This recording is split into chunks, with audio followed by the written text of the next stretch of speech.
Obligé de poser cette question parce Mhm. que pour moi, c'est l'une des plus importantes. Parce que pour moi, au-delà d'être dessinateur, scénariste ou créateur, vous êtes aussi les fabricants de rêves, des fabricants de rêves de demain. Et du coup, je voulais savoir, pour toi, c'est quoi le conseil que tu donnerais à la future génération? Et là, tu m'as mis un coup de massue et je m'attendais pas à cette question. Un conseil.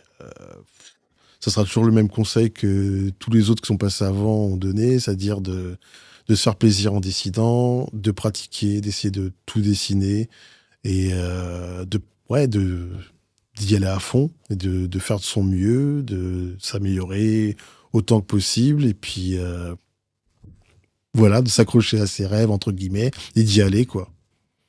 Rester lucide quand même peut-être, sur le comment dire l'état de l'industrie entre guillemets de la BD, du comics, du manga en France et à l'étranger.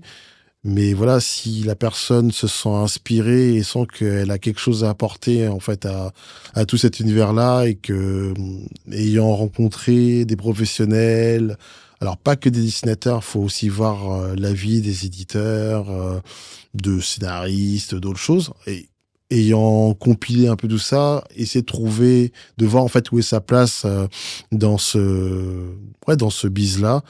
Eh ben, s'il sent il y a moyen d'y aller, faut y aller à fond, quoi.